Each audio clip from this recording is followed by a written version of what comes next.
Hello, Jessie, and welcome to Roadmap to Recognition. It is such a pleasure to have you here with me today. And thank you so much for sharing the time and sharing your experience with us today and your wisdom. You and I met about 3 years ago in Chester, and we were both attending the RIBA preparatory course for the ARB prescribed examination.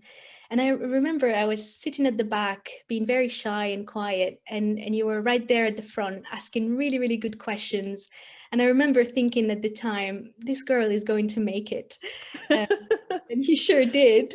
Can you tell us about your job today and what kind of projects you are involved in? Sure, yeah, I'm really happy to be doing this with you, Sarah, so thanks so much for inviting me.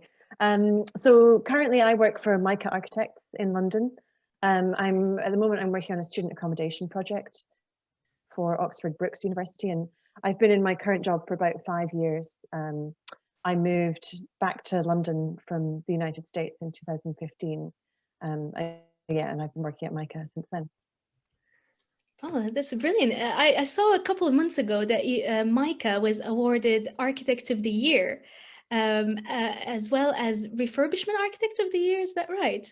Yeah, that's right. Yeah, we won both of those awards from building design in a ceremony in November, which was, yeah, absolutely brilliant. And it's so nice for, architects who do refurbishment work to be recognized with this really incredible honor and, places importance on, not just building new buildings, but also taking care of old ones and giving them Yeah, a long lease of absolutely. life.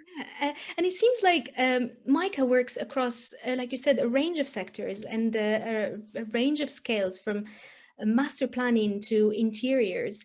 Do you think that this has played a role in preparing you to take the prescribed exams and the part 3? Yeah, that's a really interesting question, actually. Yeah, we do work across a huge range of scales, and we're quite unique because we're a mid-sized practice, about like 40 to 50 people. So it's quite unusual to have such a broad range of work in this size of practice. Yeah, it probably did help me in preparing for my part 2 and part 3 exams. I mean, me personally, I've been working on quite typical architecture projects. I've worked on a different student accommodation project for the first kind of 4 years I was there, and then housing projects, and now another student accommodation. So I wouldn't say that I personally have, I see the full this full range of everything that MICA does, but I do think it's a really good environment for people who are learning to be architects and going through the various RBA stages, because you get such a broad education there. Yeah, absolutely. And also like going through the project from inception to completion, I think that gives you like a hands-on understanding of all the procedures that you need to know for taking the exams. Yeah, absolutely. Yeah, that's totally right. And we're very lucky that we still do quite a lot of traditional projects. So, I mean, we do some design and build as well, but we do have a good number, particularly on refurbishment, of traditional projects, which means that people who work on them really do see them all the way from, the first concept all the way through construction and completion on site, which is just so invaluable for an architect's education. Yeah. Oh, no, that's brilliant. So let's rewind a little bit and go back to the beginning. Tell us about your journey and what led you to taking the prescribed exam and where it all started. Sure, it's a long journey. My parents don't let me forget how long it took for me first starting an architecture course to finally becoming qualified. I think it was at shortest 12 years. So I started off, I actually started off by applying for a course in engineering at Cambridge University. I got a place, which I was thrilled about. I then decided to take a year out, and I spent that year out doing a foundation course at London College of Fashion in women's wear design, which was really fun. But I decided I didn't want to do fashion. That was just a really fun year. Yeah. So I went off to Cambridge to go and study engineering. And to be honest, I did not enjoy it at all. I found it extremely difficult, which is not surprising. Engineering is difficult. And I just felt like I had a creative side that wasn't being fulfilled. And I happened to sit next to an architect in an artist talk one evening who said, "Oh, why don't you come and visit the architecture department at lunchtime tomorrow?" And I said, "Okay, great. I'd love to." Visited the architecture department, immediately felt so at home, really nice creative environment, really interesting stuff going on. And I just thought, wow, this is where I want to, spend the next 3 years. It wasn't, I want to be an architect. And I was just like, this is where I want to study. Yeah. So I was really fortunate. I was able to actually change course within the first few weeks. I was re-interviewed and started the architecture course just a little bit late. So I did my 3-year undergraduate, RIBA, IRB Part 1. And then I went off and I got a scholarship to go and study in Japan for 2 years, or study and work. So I spent the first year studying Japanese, and then the second year I was working for a small architecture practice, Atelier Bow-Wow. And while I was there, I thought, okay, I'm really enjoying architecture. This is a blast. And, you know, I can really see myself working in this field. I'm going to apply for my master's, because before that I hadn't been sure. I just was like, no, I'll do the degree and then I'll see what comes next. But while I was working in Japan, I was having such a good time. I thought, yeah, I'm going to carry on with this. And I thought about various different places to study. I actually thought about staying in Japan to study other places in Europe, London. But both my bosses at the time were teaching in America, and they said, Jessie, you should think about studying there. It's really exciting, it's really interesting people. The facilities are really great. So I applied to some courses in America, and I ended up getting a place to study at Princeton for what's called a Master's in Architecture, an MArch program, which was a 3-year program. And at the time I was like, wow, 3 years is such a long time. I don't know if I can commit to that long. But anyway, I just went for it. And went to the States to do my part 2 equivalent. And I didn't really think about it at the time too much. I had a couple of other friends who'd done a similar thing. You know, none of us were that concerned about our kind of long-term becoming an architect future. So I did the MArch, which was fantastic. Had a really great time. 3 years went past in a flash, and I don't regret a second of it. And then I graduated, and it was 2010 when I graduated. Really terrible time to be an architect. Lots of layoffs. You know, people weren't really hiring. But anyway, I managed to get a job in New York. And I ended up staying there for 5 years, working for a couple of different practices there. And then eventually in 2015, I was like, okay, time to come back to London. My partner was kind of up for it as well. He's American. And so in summer of 2015, we made the move back. And I had got on the job hunt before I left, and got a job at MICA, which at the time was called Rick Mather Architects. And so I had that job lined up before I left America, which was great. It was one piece of stability in the big picture. Sorry, long answer, but got back to London. You know, I was, within the first couple of months of working at MICA, my 2 bosses, Gavin and Stuart, said to me, oh, we'd really like you to be qualified as a UK architect. I should say I'd gotten qualified while I was living in New York as a registered architect in the state of New York, which is a whole different kettle of fish. seven exams, all taken in a kind of like standardized computer testing center. It's just so different from the part 3 here. So I was like, oh, isn't it good enough that I've got my American qualification? They're like, yeah, well, that's great, but actually, we want you to be leading projects here, so it would be much better if you could be a qualified architect. I'm sure probably there's an insurance question in it as well. Anyway, enough to say, they really encouraged me and said, we want you to do this. So I was like, okay, great, let's do it. And I decided to do the RIBA Northwest Part 3 in Chester, which is where we met. So I did that course, and tacked onto that course was the Part 2, or the ARB Part 1 and 2 exemption class that we did. So I went through the Part 3 in Chester. Great course, by the way, really recommend it. Got my Part 3 in late 2017, and then right after that I thought, okay, great, Part 3 done.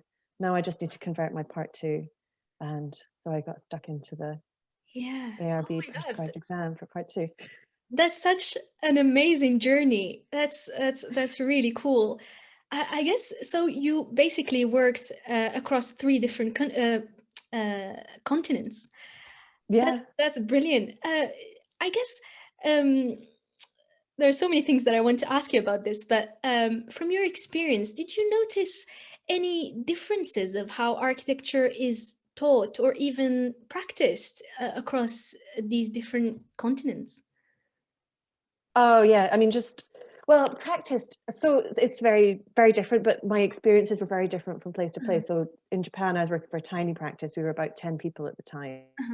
And they have one very specific way of doing things, where it's all about building loads of models, and it's very kind of tactile and tectonic. And because they were quite small projects, a lot of single family homes, you really get very involved in the kind of actual construction methodology very early on. So it really, really matters whether it's a timber frame or a concrete frame or steel frame building. And yeah, the bosses were extremely hands-on, you know, lots of late nights and all the stereotypes about working in Japan. And then working in New York, I was working, at first I worked for one of my former professors in another tiny, tiny office. There was just 3 of us. And then I went on to work for Robert A.M. Stern Architects, which is, at the time, it was an office of about 300 or maybe 350 people. So, you know, totally different experience. And it's not really like comparable to a tiny office in Tokyo, but there as well, actually, there was a really big emphasis on models, which I find super interesting. Like, they actually built a lot with clay, which is like very old school, very Beaux-Art. But yeah, they had these really fantastic model shops. And at concept level, you'd be like carving things out of clay. And then they were also really into building really large scale, like 1 to 20, 1 to 50 models that you could literally like get inside and look around. Which is just wonderful, because not many big offices these days use physical models as a true working tool, and they really did. So yeah, I thought that was absolutely fantastic. And they also, a bit like MICA, and slightly unusually for architects now, still do quite a lot of traditional projects, not quite so much D&B. So lots of opportunities to really get involved in the actual construction process and see things through on site. Oh, that's interesting that you're talking about the emphasis, because I guess why I asked you this question is I believe that people who are taking the prescribed exams all come from different backgrounds, and those differences can actually have an impact on how you interpret and understand the information and the guidelines of the exams, depending on what their respective courses focused on. So I guess I didn't really realize this until I started going to student shows at the University of Nottingham, and I started seeing the range of material that was presented by the students. And to give you an example, in student shows at the University of Nottingham, there's usually the final product, but there's usually always a little sketchbook at the side, documenting the journey and the concept, and very raw sketches, very raw beginnings of the project. And that's something that we never presented, for example, in Morocco. That's not something that you present. You just present the finished product. And I guess that's an important difference that, you know, can be quite useful when you're thinking about the prescribed exams and what is expected of you, I guess. Yeah, absolutely. I mean, everything I just talked about is much more about working in the profession, but yeah, there's definitely huge differences in the way that things are taught. You know, the 2 that I really experienced were Cambridge and Princeton, and they're both known for being very kind of academic, theoretical courses, but still within that kind of bracket, they're very, very different. And Cambridge is much more about the kind of the tectonic and the feeling and the kind of environment and the atmosphere of what it's like to be in a place, whereas Princeton, on the other hand, it's much more about the theory behind it and the diagram and the kind of conceptual driver rather than the experiential qualities. So that was a big shift for me to get my head around. And, you know, I threw myself into it and, you know, definitely tried it out. But I realized at a certain point that actually the stuff I'd learned at Cambridge was still really, really relevant and actually like helped to set me apart a little bit from what other people were doing. Absolutely. So yeah, I mean, I really benefited, I think, from seeing 2 very different ways of teaching that were both still very academic. Yeah, definitely. I think these kind of experiences really need to be encouraged in architecture, because you really get a lot from it, and it makes you a better designer in the long term. Yeah, absolutely. And I do think it's really, I mean, for, you know, for students these days, I think it's really good to embrace that and you know, try and go somewhere different for your part 2. I think quite, you know, people have the opportunity once they finish their part 1 to choose whether they stay on at the same institution or go somewhere else. And I always encourage people to try something new, because you're just exposed to a different way of thinking, a different approach, different methodologies that really enriches you. Absolutely, yeah. So, so you're there and you realized, okay, I need to take this prescribed exam. Where did you start? Yeah, so I started with my friends, because as I mentioned, I have a few friends who also from the UK who'd gone over to America to study and had since come back and done their part 3s, and also gone back and converted their part 2s with the ARB prescribed exam. So I talked to them a lot, and they were really generous, and they shared their portfolios with me and showed me how they'd structured things and what their thought process was and what had gone down well and what had been more difficult. So yeah, they were super invaluable to me. One who'd studied at the Cooper Union in New York and had then translated that into part 2, and another one who studied at Princeton just a year or two ahead of me, Grace and Ashmi. They both gave me fantastic advice, and that's how I got through the process, really. And I would say actually that their advice was probably more helpful than the course that I did with you at the RIBA Northwest, just because it was like very physical, real examples that I could see. Right, I see exactly how you did that. Okay, here's how I can translate that into my own work. Yeah, absolutely. I think being specific is really helpful. No, definitely. And also, like we said, depending on your background, you can interpret the guidelines in so many different ways. And to actually have the precedents in front of you and have those drawings, we're kind of like very graphical people as architects or students in architecture, and you kind of need to see it to really understand. Oh, okay, I got it. That's how it should be done. Yeah, no, absolutely. Yeah, absolutely. So when you had a look at these portfolios, did you think easy, or did you think, oh no, there's quite a bit? I thought, oh my God, this is a lot of work. Yeah, I was a bit intimidated, to be honest. I mean, they had both just done such a fantastic job, and I thought, wow, this is going to take a while. Yeah. And it did. And I definitely, I mean, let me see. I think I graduated from the RIBA Northwest program in maybe October. I think I started working on the matrix and stuff for part 2, and I just submitted that maybe like mid-December, so a couple of months just working on the matrix.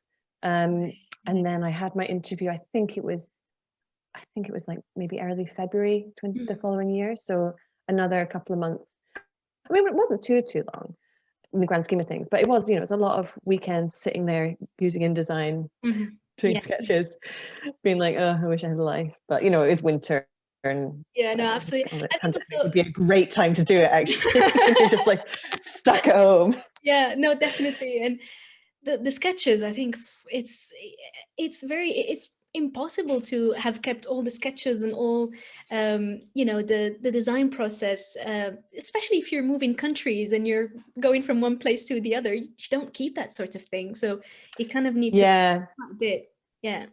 Yeah, there was definitely a bit of post-rationalizing with sketches. That was the one thing that I spent time doing, like adding to, augmenting the portfolio, was actually redoing some kind of concept sketches to explain the process, because some stuff I don't think happened to it. No, absolutely. So, and then when you were able to produce all that information, were you quite happy to just submit, or did you have somebody look at it beforehand? I can't quite remember. I definitely talked quite a lot with the two friends who shared their portfolios with me, and my partner's an architect as well, so I would show him stuff. But yeah, I think once I kind of got on a roll, I was reasonably confident with what I was doing. I don't think I had like a kind of full review with anyone. I guess also at that time you were quite a seasoned architect. You had quite a lot of experience, and I think you also tutored a little bit. So I think you had a good idea of what was expected of you. So yeah, exactly. At that time, I had started teaching first year undergrad at Cardiff, and I'd taught previously in New York at Parsons School of Design, and I'd been a teaching assistant at Princeton. So I'm very familiar with like taking a syllabus and interpreting it, or figuring out learning outcomes and making sure that stuff is represented, because I've had to like tell students, look, this is what you have to do. If I can't see it in your portfolio, you fail. So I was like telling myself that. Yeah, no, exactly. Yeah, no, that's brilliant. I guess that's it. If you are quite confident with the work, I think it's good to go ahead with it. But also, if you have any doubts, I think for people who are willing to take the exam, I think could be quite useful to reach out and have people look at it and give you their opinion to see if your message really comes across or not. Yeah, absolutely. I think really valuable to have someone who's been through the process. Yeah, look through your work. Brilliant. So There are so many interesting things that we can discuss in your portfolio, but I guess what was the most striking and what you also thought was worth discussing in detail is how you organized your work and signposted it to make it extremely easy for members of the jury to navigate. Can you tell us more about this process? Yeah, absolutely. So again, this is something that was like very helpful that my friend Ashmi told me or showed me how she'd organized her work, which was to take so you have the ARB's matrix of questions. There's 11 criteria that you have to meet, and each of those has 3 sub-criteria, and they give you a matrix to fill in and say, this is how this is, here's my project across the top, here's the criteria down the side, and you just kind of fill in the matrix saying, this project fulfills this criteria. And what I did was I color-coded them. So as I said, I color-coded the matrix. You can see down the left-hand side there, lovely rainbow spectrum of colors. Yeah. And then filled in which projects fulfill which criteria. And then I used that color coding to then just label the front of the project. It's just such a simple thing to do. And I'm sure everyone who does the ARB prescribed exam does this. But it was just very helpful, for me as well, to just be able to reference very quickly, or to kind of like just graphically see, all right, I know that this project number 1, Disaggregating Beauty, fulfills loads of the criteria. And, that's what they ask for. They want you to have, fulfill as many criteria as possible with one project.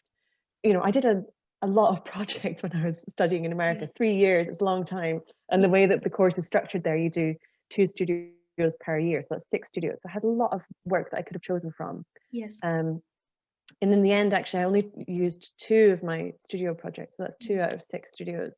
And others came from classes, seminars that were, not my primary studio project, but were more kind of specialized. But I realized actually fulfilled more of the ARB criteria. So I used those instead of my studio project. Yeah. And then you can see here, this professional one that's stuff that I'd worked on while I was at MICA over that kind of intervening 3 years. And actually this one here is, this one in the middle is my part 3 case study that I literally just used wholesale, just put a few labels on the front. And then this one, number 6, was an independent project that I did while I was a student. They just wanted a little feasibility study of the library and how it could be converted. And actually, because I realized as I was going through the matrix that I was a bit light on kind of like brief development stuff. It just wasn't a thing when we were taught in America. You were given a brief and you did it. There was never any requirement to develop the brief as you tend to do in UK architecture schools. So I thought, okay, actually, well, this is a really good opportunity, because I did sit down with the librarians and interview them and find out what their needs were and how that translated into an architectural project. So that's the reason I included this kind of slightly random project I've literally never shown to anyone in any portfolio before or since. And then the other thing was that I did this back in 2017-18, as I said. So obviously I was doing it physically. I imagine most people are doing it digitally now. And again, very obvious thing, but everything was formatted in a way that was appropriate to the content. So project 1 had 2 pieces of written content and then a bit of drawn content. And the drawn content I printed much bigger at A2 because they're big drawings, and doing things big obviously conveys the importance of the content. So that one was big, and you can see that it fulfills the most criteria, and it's project number 1. So it's big, and then printed on A2, so it opens out to an A1, nice big drawings. And then most other stuff was A4 or A3. So these A3 booklets then open out in spreads to A2. So you still got, generous enough for all the information, and always the drawn stuff at A3, and then the written stuff at A4. Generally the kind of format that I went for. That's really brilliant, because well, before COVID, how you did the interview is that you basically just drop your material in the morning of the exam, and you're not there with the jury when they are looking through your work. So it's very important to communicate that importance of the projects. Look at this first, please, while you're not in the room. So I think that's a really smart way of doing it. Yeah, absolutely. And just, again, so obvious, but have the number really big on the cover, just so that they know exactly what to navigate to. And you know, you can do the same thing digitally. It's the same premise, but just making it super easy to navigate. Yeah, yeah. And then, yeah, I think the matrix is such an important part of it that I think the first time around when I took the exam, I considered the matrix as like a little teaser, like a loose summary of the work, and thought, oh, whatever I missed in the matrix, it was fine because it was in the portfolio. But of course, I was wrong. The matrix is really the key. You need to think of it as the key that will allow them to navigate. And if it's not properly done, then they won't be able to do it, and they won't really. Yeah, exactly. Yeah, I filled in that matrix, you know, I really put a lot of thought into it. And as I was doing it, I was kind of sorting through material, and it wasn't finished by any means, but I was kind of like putting it into piles, you know, on my hard drive. And saying, oh, right, okay, so this sketch or this particular drawing is actually going to be really important. And actually, if I just like write a bit more text, then that will make it really obvious how this piece of work relates to that particular point. So yeah, and as I say, you know, there's a lot of work in my portfolio that I did not show because I was like, you know, it's a design project, and at the end of the day, it fulfills certain criteria, but those are already taken care of by like 2 other projects. So actually, you know, I could tell already as I was writing the matrix, I'm a bit light on brief, I'm a bit light on urbanist stuff. So I was like, actually, what I need to do is take those 2 projects that address those criteria and just beef them up a little bit. And I always made sure as well that I addressed every criteria twice. So if the jury looked at my portfolio and said, I'm not so convinced that this really fulfills the criteria, I've got a backup, you know. I'm not just like pinning all my hopes on one drawing or one little narrative of sketches or something like that. That's another mistake that I made the first time around. I think I just, you know, building regs, I just put, you know, a couple of drawings in one project, and I thought it'll be fine. But that's, like you said, it's a really big risk to take. And if they're not convinced, then that's it. You've got nothing to fall on. So yeah, the next time around, and following your advice and looking at your matrix, I realized, yes, I need to cover this at least twice. And yeah, and I think that's the way to go. Yeah. So you chose today to share with us one of your projects. Tell us a little bit more about it and walk us through it. Sure. So the project I'm going to share is called Disaggregating Beauty. Very fancy title. It was my thesis project at Princeton. So the way thesis was structured there was that you spent your final semester doing a project that's personal to you. You choose your own site and brief. But the program was run by Liz Diller from Diller and Scofidio and Renfro. And there was a theme. Each year had a theme. So the theme for my year was beauty, and we all had to kind of come up with it could be anything at all, but as long as it pertained to the word beauty. So I chose to look at the Acropolis in Athens, Greece, and talk about how it's kind of like the origins of Platonic ideals of beauty, and you know, since been referenced by so many architects as like the origin of Platonic form, and it's always been held up as an ideal of beauty, I guess. And this is in spring of 2010 that I was doing this, and the Acropolis Museum by Bernard Schumi had just opened. So basically I took the brief of the Acropolis Museum and kind of approached it from a new angle. Oh yeah, that's really interesting. Why Athens? Was it just because of the fascination with the Acropolis? No, it kind of had stemmed from I'd gotten a place on a workshop. I think it was just the previous summer. There was a kind of connection between Princeton and the University of Patras in Greece.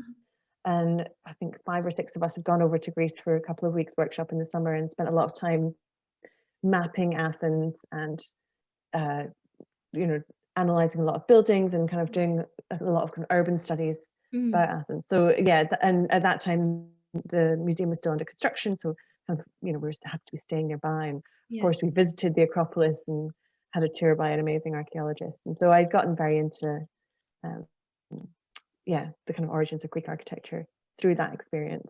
And, you know, Athens is a really strange city. because it's you know, had its heyday 2000 years ago or more, and then it's kind of like it really kind of dropped off, and it's had these kind of like waves of resurgence. But actually, you know, 2010, it was like just coming out of like a really terrible recession. You remember, it was like basically the country went bankrupt, and yeah, just a very kind of like interesting set of socioeconomic circumstances in a really fascinating layered city. Yeah, so Disaggregating Beauty, a new museum for the Acropolis. So as I said, this is formatted for A2, and when you see a double page spread, it opens, it's A1, so nice and big. And then on the cover, as I mentioned before, you've got all of the criteria that it fulfills, and I think it fulfills 1, 2, 3, 4, 5, 6, 7, 8, 9. So 9 out of the 11 criteria are addressed in this project. So you know, if you're a juror and you've only, I think someone told me at some point they only have an hour to go through each person's portfolio. So I just wanted to make it super easy for them. And if they can see, okay, here's one project that fulfills 9 criteria, they can just kind of like flip through that and be like, tick, tick, tick, tick, tick.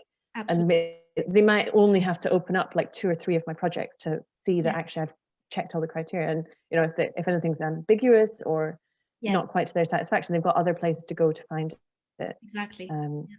But yeah, that was the idea. So yeah, started with some little sketches, and you can see on each page I've got specifically again color coded the criteria here, and I've just written a little bit about how each specific aspect is covered, is addressed. And this text is very, very similar to the text that's actually written in the matrix as well, just a little bit more detail. It makes it easier to find, rather than just switching between the matrix and the material. So you can just have the material in front of you and just yeah, exactly. The idea is like, you know, they start with the matrix, they go to the project, and then once they've opened the portfolio, they don't really need to go back to the matrix because it's kind of explained here again. And always, you know, as a general rule with any portfolio, I'm always trying to mix up text and, you know, line drawn images and photograph images and diagrams, you know, just to make it interesting, if nothing else, because it can be a bit boring if you look at through a portfolio and it's literally only renderings. Just, you know, you kind of lose interest. Absolutely, historic photographs and drawings are always nice. I also made a little film. I'd gone over to Athens in the spring while I was doing this project and made a little kind of like site analysis film. I included a few stills from that and some kind of more conceptual collage-y type images. Again, historic maps and my own kind of reinterpretation of other maps. Yeah, that's really brilliant, because that really shows you the context and it puts it really, you know, in context. Yeah, I think it's such an important thing for the criteria as well.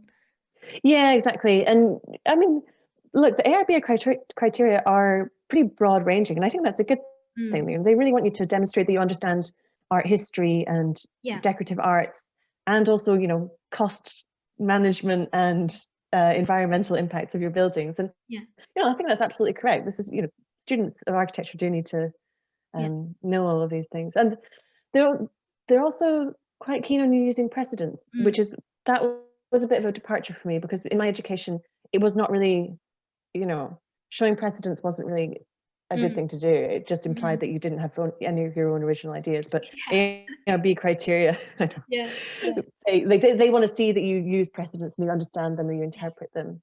So that was something I had to kind of, you know, go back and do. Down here, these are actually sketches that I did at the time that I was able to dig up from my sketchbook, which was useful. A Greek friend was miraculous and gave me a digimap of the whole of Athens, which was incredibly useful. Oh, brilliant. I know, I'm so thankful to you for that. Yeah, in terms of like just looking at different historic museum precedents, and very early, like really terrible renderings of like what the kind of ideas I was trying to convey. The juxtaposition of the monumental and the mundane. Early sketch models. I've always been very into making models, you know, informed by my early education at Cambridge and then working in Japan. And I always photographed my models, which I'm just so grateful that I was very disciplined about that, because, you know, photographing a model Yeah. You don't just have the model and the photograph model, you can also photograph it in different lights and get very different effects, and Absolutely. it becomes a kind of conceptual tool. Yeah. So, tip for anyone, photographing models really well, it pays off. Yeah. Yeah, and then a lot more sketches, and believe me, this is a lot more sketch than I presented at any other time when I showed this project. When I presented it as my final thesis project, none of these sketches were part of that, Yeah. or in the final exhibition. It was very much, as you say, Mm. about presenting the final project and not the process at all. But for the purposes of this portfolio, tons of process, Mm. and all the sketch models. Mm. This set of sketches here, I did afresh for this portfolio, because I wanted to be able to show that I had some thoughts about kind of tectonics and construction detailing. At the time at Princeton, this was just not required in any way to develop your project to this level of detail. Also, it's only a one semester project, whereas in the UK, your final project for your diploma is often it takes a whole year, and you are expected to develop it in lots of other aspects. But I just thought it's worthwhile doing, because I had some ideas. I'd made these models and done these drawings at the time of like the different facade typologies. Yeah. But I hadn't developed them at this level of construction detail. But I guess also when you're looking at these precedents, I mean, you do that exercise anyway. You just don't document it. I mean, you go through it. And I think that's what you need for this prescribed exam, for this portfolio. You really need to, whatever that you're thinking, your thinking process, it needs to be on the page because they need to see it. That's brilliant. That's a really good way of doing it. Yeah, and actually what I found, I think I mentioned this already, that the things I needed to augment my portfolio with were not kind of finished, final, tweaked, beautiful drawings. It was sketches that showed the thought process more. So this is more of an example of that. Then more sketches, more models, more photographs of models. Ideas like about research. Proper research. That's really good. Yeah, exactly, and addressing the kind of the fine art aspect of the ARB criteria, as well as the structural aspect. And another little animation that I made for the final project, again, I just included some stills, and then here we're getting into the final renderings. These are actually the bits of work that I pinned up on the wall at the end of my thesis project. I made a little brochure. What the museum would be like, very long and thin. That's brilliant. That like brings it to life. It was really a fun little thing to do, because it's just like, well, it's a museum. How do you experience a museum? You experience it through the pamphlet. That's the thing you take away from the museum with you. And then this is a really massive plan, section, elevation, diagrammatic, narrative drawing with a few little that's really cool. perspectives and things like that. So that's the end of that. Oh, that's really cool. Well, thank you so much for sharing this. I think it's so rich of sketches and process and precedents and all of these little things that you don't really think about when you're presenting your work, especially like in, as architects, when you're looking for a job, the portfolio that you have when you're looking for a job is really not the same as this. And maybe just calling it a portfolio can be a little bit, deceiving in that sense. Yeah, exactly. You have to, as you say, treat it very differently than any other type of portfolio, because it's about demonstrating a breadth that is often, when you're actually in the process of creating this work, it's more implied, and it comes out through the way that you talk about the project, or it comes out more in your tutorials, or it's there in your sketchbook, but it's not necessarily there in the final drawings that you pin up on the wall, and it's not necessarily there in the portfolio, as you say, that you bring to an interview with you. Exactly. No, thank you so much for sharing this. I think that was really good to see. So I wanted to ask you a little bit about the interview, because the interview is one of these things where there is no information online. You don't really know much about it. Can you tell us a little bit? Behind closed doors. I know. Can you tell us a bit about your experience of the interview? Yeah, sure. So my interview took place at the ARB in London. I had a time slot, I think it was maybe 1 o'clock. And in the room, I believe it's a few years ago now, there was one external examiner who's an employee of the ARB, and I think 3 examiners who, as I understand it, I don't remember who they were. They are practicing professionals who have an academic interest. Yeah. And I arrived, I'm pretty sure I started on time, and I went into the room, and my portfolios were on the they were all bound booklets, were out on the table, and I could see that everyone had a copy of my matrix. I'm pretty sure I also had a copy of my matrix with me. Yeah. Can't remember whether I actually got it out or not. Yeah, and then we sat down and they introduced themselves, and then they started to ask questions. And I think the first question they asked was something like, "Can you provide an example of where you made a design decision based on a cost consideration?" And I thought for a second, and then I pulled up the professional project that I had been working on, this Ackland site project, and I turned to a page where there was an example of a detail where it's sunken garden, and we'd used concrete as the the visual finish instead of cladding it in stone or something like that. And I said, here's an example. Yeah. And they said, okay, yeah, that makes sense. And then actually that was it.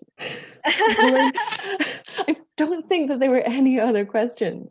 It was an extremely short interview.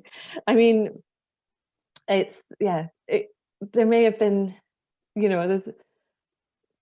I guess they'd find everything that they were looking for. So I said to them, did you find, was it clear? Were you able to navigate things well? Yes, it was very clear.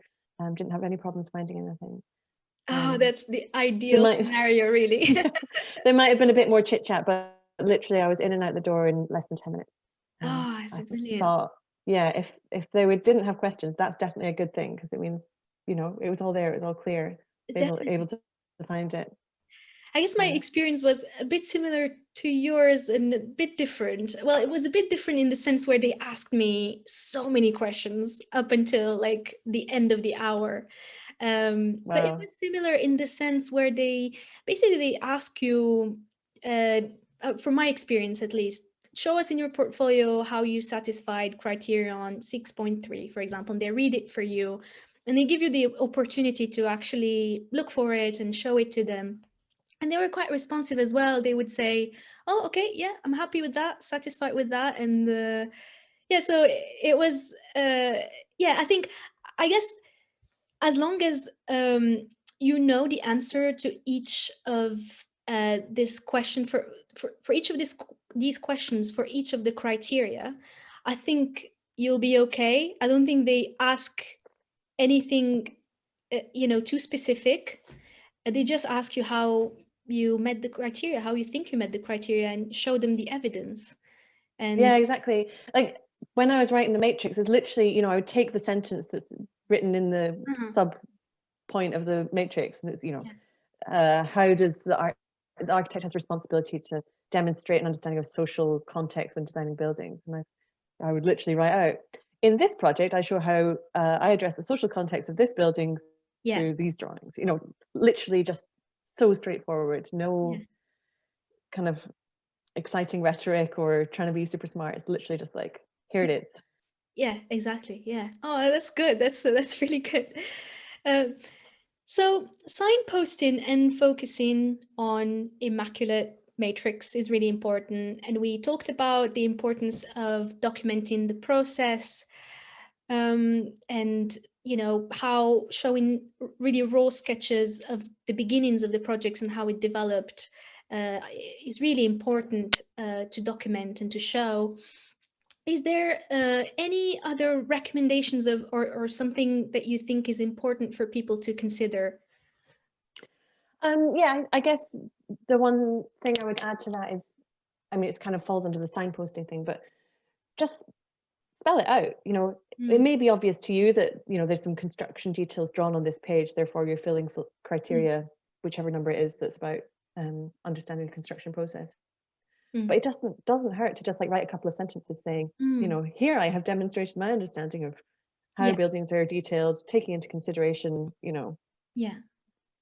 seismic conditions, environmental qualities, cost, and aesthetics, or whatever. Just literally spell it out. You can't Yeah, You can't, it can't hurt. it can't hurt. It definitely can't hurt, and it probably will help. Yeah, absolutely. Well, Jessie, thank you so much. That is absolutely brilliant. And thank you so much for your time and your insights and your wisdom.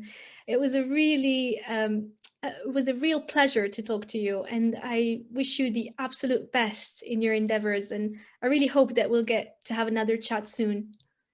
Yeah, it's an absolute pleasure. I really hope this is helpful to someone in the future who's going through the same process, because I know how much the input of friends who've been through it previously really, really helped me.